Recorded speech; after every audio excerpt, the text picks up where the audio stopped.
Is the show really as good as we remember it being? Why did Steve really leave? Is the Joe era really that bad? And what was up with that puppet? Hop aboard and let's find out.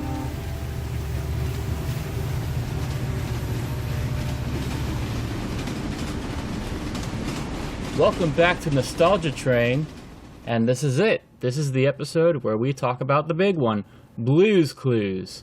I was born a little over half a year after the show came out, so I was born at just the right time to be a part of the show's demographic. And I've got to tell you, this show made a huge impact on me as a kid. I loved it. And my parents told me that blue was actually my first word, so if that doesn't tell you something, I don't know what does. I actually still have the Blue's Clues blanket that I've had all my life, mainly because it still covers my body and still works perfectly. But also because I have not seen one like it anywhere else, including on the internet. And no, I am not selling it. I am keeping it. So yeah, that's something. But yeah, this show made a really big effect on me as a person and as a kid.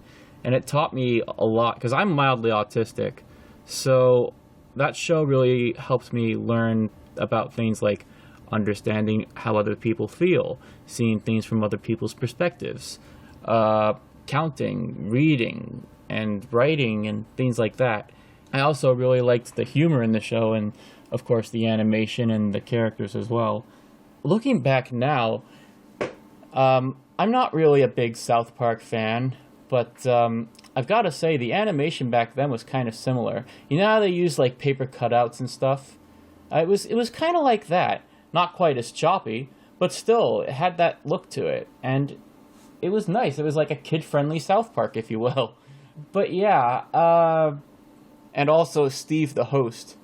He was funny, you know, and he had a good singing voice. He could dance, he could talk, he could really make you laugh, and he was great, you know. I really loved the show, and I grew up on a lot of VHS tapes of it. And it's great.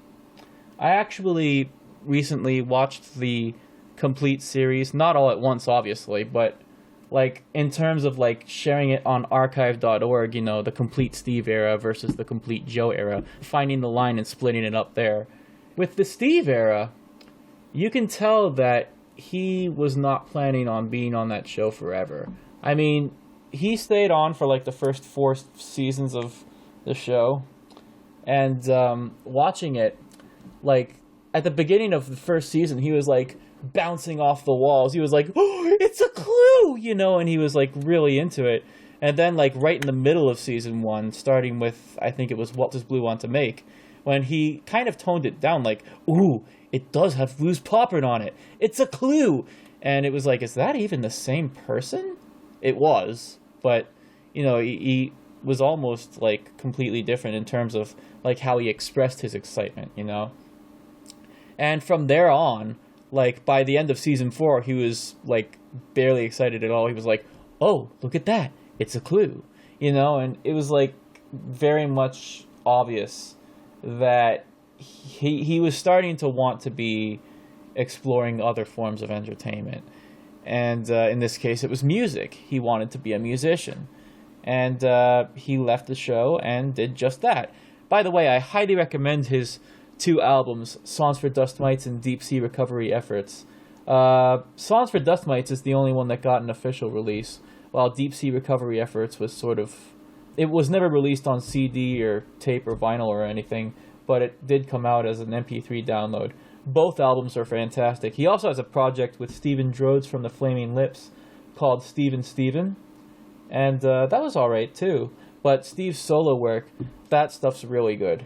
The only song of his that I can't bring myself to listen to, at least not in full, is his cover of the song Dead by They Might Be Giants. I don't know why, but there's something about his cover of that song that...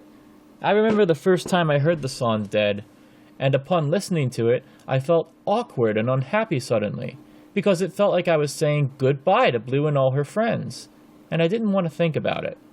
Anyway, back to the show. When Steve Burns left, Donovan Patton as Joe stepped in. And a lot of people think that the show died when Joe came in. I don't think that's true. I mean, sure, he wasn't Steve, but I think that was kind of the point. You know, now that Steve was gone, they had a fresh new perspective in the show and a new, like, seeing it through another host's eyes. And that's the one thing I've got to give Joe credit for, because he clearly wasn't trying to be Steve. You know, nobody could really be Steve. But with what he was given, he did good. You know, he still found the clues. He still drew them in the notebook. That's another thing, growing up watching Blue's Clues, is that it taught me how to draw things like wolves and pigs and bears. And a lot of those clues I would draw along with them. And eventually I found some of those old drawings and added my own little features and characteristics to them, making them characters, some of which I still draw to this very day. But everything was okay for a while, until the Neighborhood Festival episode, which for the most part was beautiful because it was written as a tribute to the late Mr. Fred Rogers, who had just passed away at that point. Get it? Beautiful day in the Neighborhood Festival. Yeah. But there's one thing that happened in that episode that I believe opens the door to the end of Blue's Clues. And it was going back to drawing the clues. Joe no longer drew the clues. The clues drew themselves and came to life, singing and talking. I'm sorry, what? That was part of what was so beautiful about seeing them draw the clues, is that it taught kids, hey, you can draw things with these easy shapes.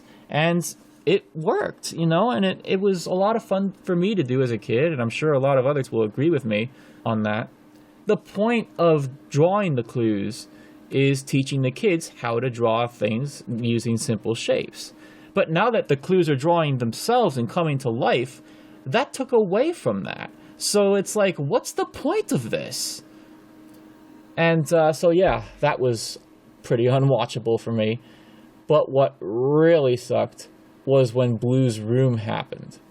Not because of the puppets. I actually liked the puppets, like as far as their design goes and their the setting and everything. Like, that was fine. What I thought was awful was the fact that Blue could now speak the English language. I'm sorry, that is just not...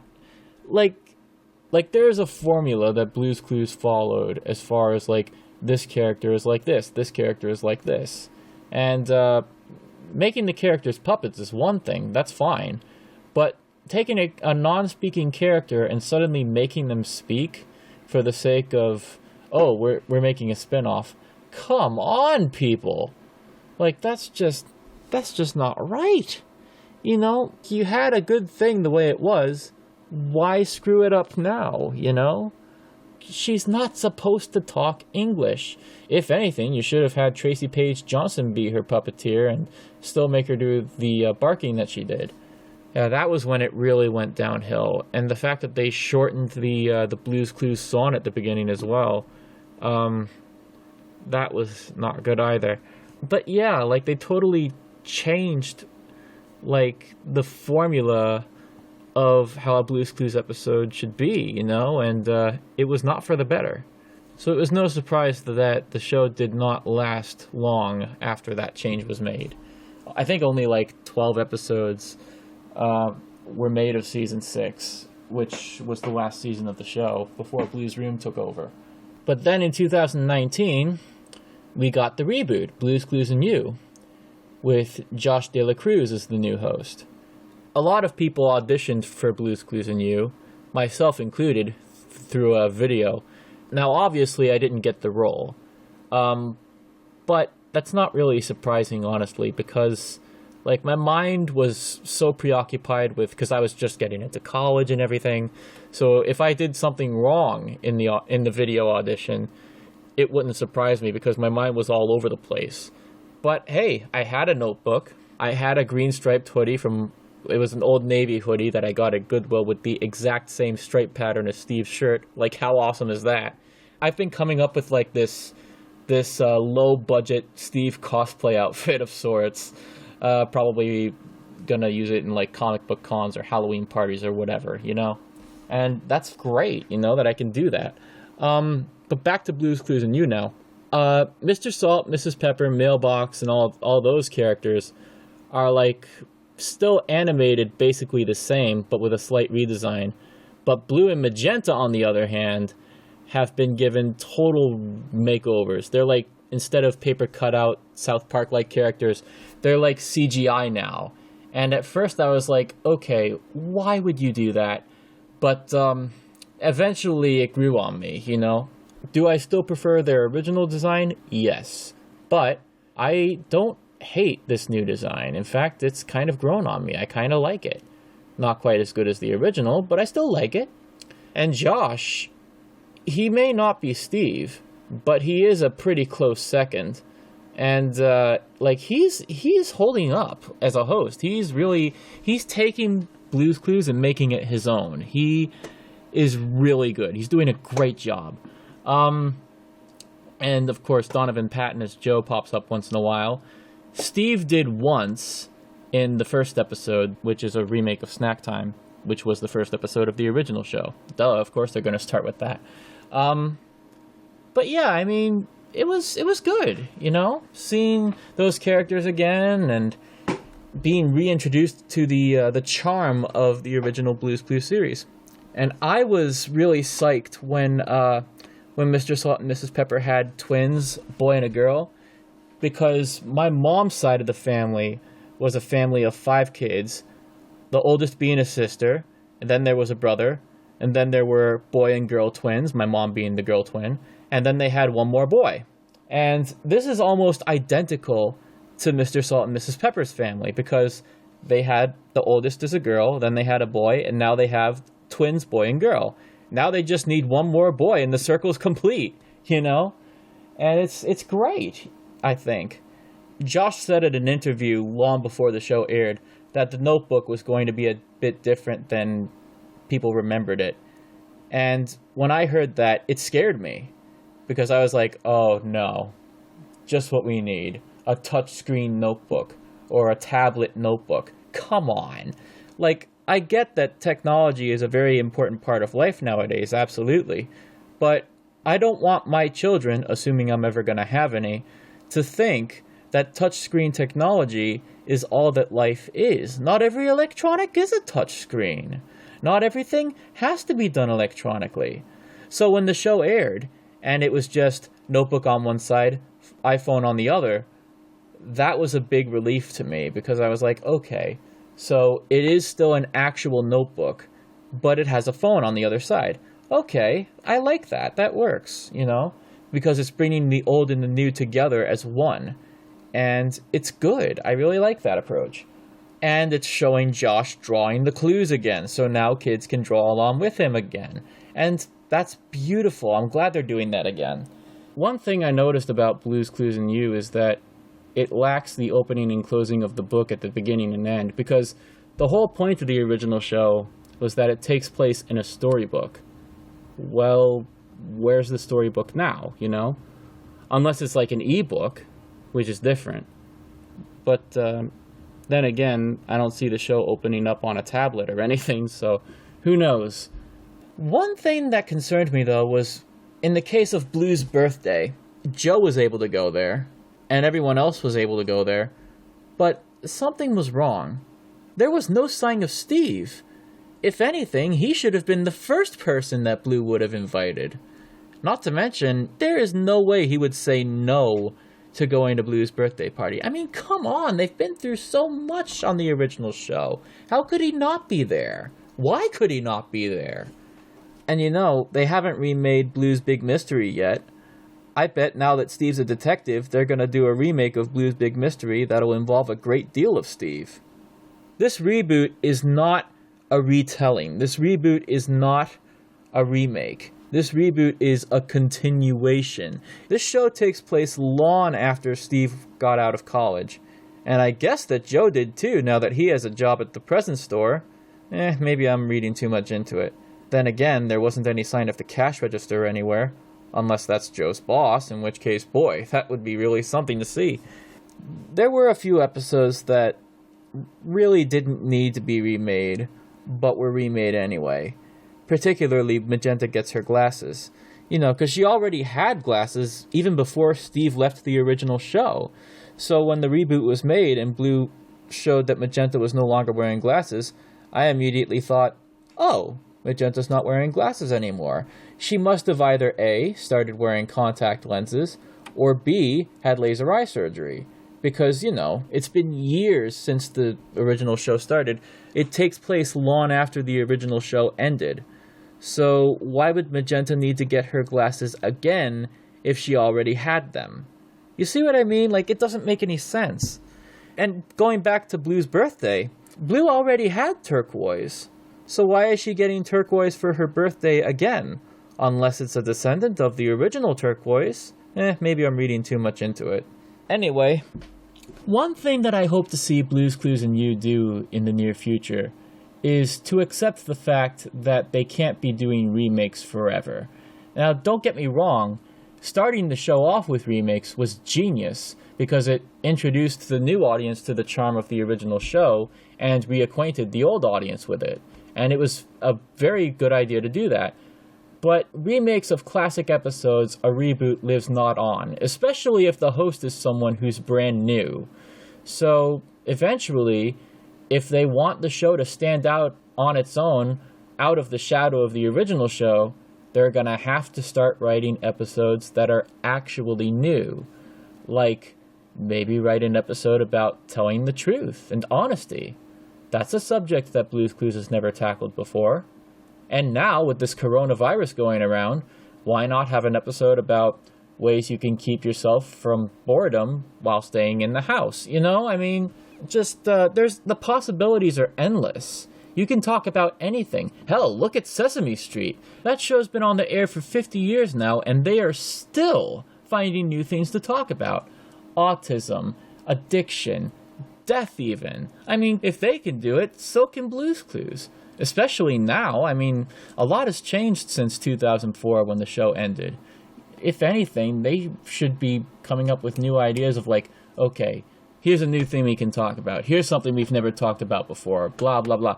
You know, and just finding new ways to, new things to teach the kids that'll help make the future generations better, you know? Let's face it, we really need that now because the world is so full of hate and anger and just vile behavior and ways of thinking. We need the next generation to be taught that this is not acceptable. You need to be more open-minded and accepting, and you need to treat other people the way you want to be treated. You need to be respectful. You need to be trustworthy. You know, keep in mind that the kids watching the show are the future, and that they need to be taught, they need to take what's wrong with the world today and make it right, and make it not be full of hate, but rather full of acceptance and, like, love, you know? And we need that. And if there was ever a time we needed Blue's Clues for something like that, it's now. So definitely come up with, like, actual new episodes that aren't remakes that can help benefit how the future unfolds. Anyway, that's my thought of Blue's Clues and Blue's Clues and You. Is the original show still good? Hell yes. But only during the first 4.5 seasons. Once the clues started drawing themselves, that was when it started going downhill. But all the episodes before that, especially when Steve was on it, very good. I personally prefer the first 2 or 3 seasons. Season 4 I barely remember anything about. Like, I remember when Cinnamon was born, and the baby was here. Lisa Kudrow, who played Phoebe from Friends, was Dr. Stork. And Art Appreciation I don't remember, but apparently Ricky Gervais is the line man in that, which is really interesting. The show is still very good, for the most part. As for Blue's Clues and You, that show's really good too. Not quite the original, but still good. And as soon as they stop doing remakes and start making actually new episodes, then the show will only get better. And that is all I have to say. Thank you all for tuning in, and I will see you next time on Nostalgia Train. This is Heath Invader, rolling out.